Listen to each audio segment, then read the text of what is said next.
predsjednicu Europske komisije, gospođu Ursulu von der Leyen, da nam se obrati. Madam President, floor is yours. Thank you. Thank you very much, Mr. President. Thank you for welcoming me to Belgrade, and thank you for the open and frank discussion we had today.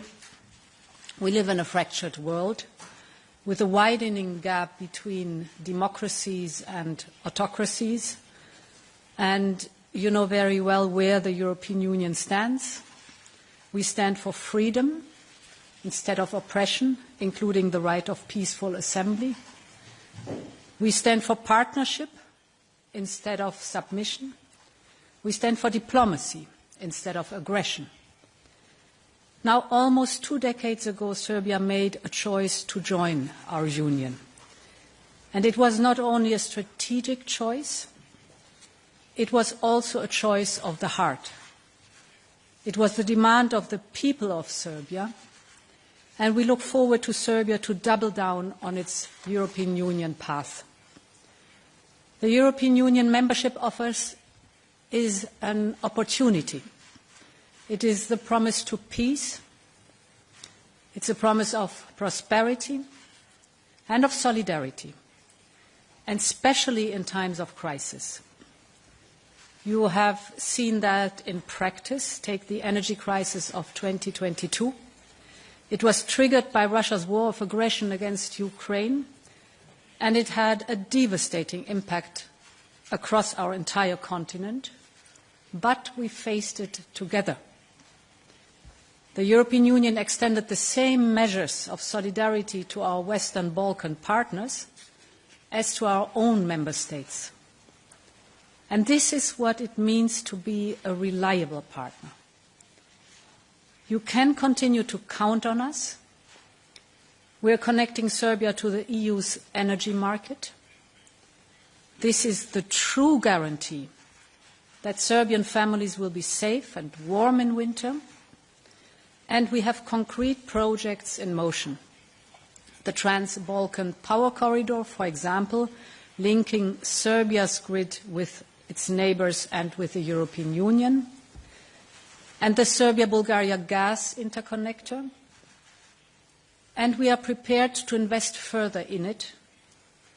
We also invited Serbia to join the EU's joint gas procurement mechanism, because together we are using our collective market power to secure better energy prices. Mr. President, now is the moment for Serbia to get concrete about joining our union. My first point is that we need to see progress on the rule of law, the electoral framework, and media freedom. I know these reforms are not easy. They take patience and endurance. They must include all parts of society and the political spectrum. But they are worth the effort, because they move you closer to your goal, and they also provide cornerstones for a more stable and peaceful society. In this context, I welcome the recent progress made on the Unified Voter Register, as well as the REM Council. I notice the efforts made by all to work together, including the civil society and the opposition. This is a good first step. Of course, now implementation is key, and this is why I would like to invite you to come to Brussels in about a month's time to take stock together. My second point is that we need to see greater alignment in our foreign policy, including on sanctions against Russia. I commend you for reaching 61% of alignment with our foreign policy, but more is needed, and we want to count on Serbia as a reliable partner. We know the EU path can be a long road. This is why we wanted to bring some of the benefits of future accession already today, such as the access to the single market, for example, and more EU investments. This is basically the essence of our growth plan for the Western Balkans.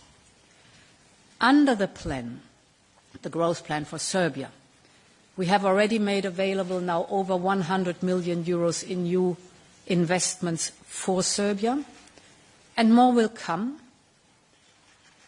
As a part of the growth plan, you have created a monitoring committee.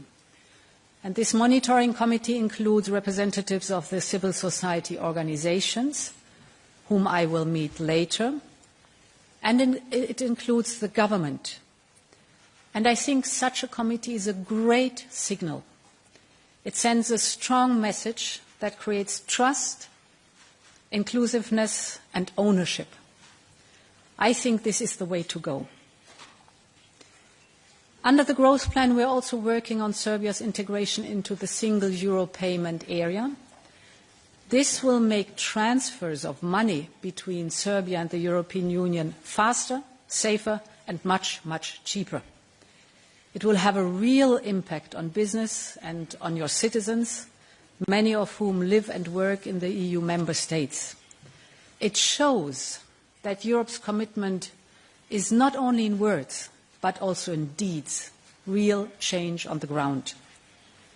And we now look to Serbia to show the same commitment in deeds as well as in words.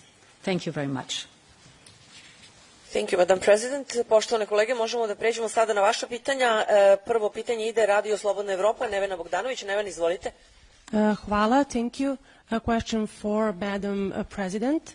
Where do you see the solution for the current political situation in Serbia? During her previous visit to Belgrade, Commissioner Marta Kos stated that students' demands are the same as those the European Union asks for Serbia, all demands towards Serbia.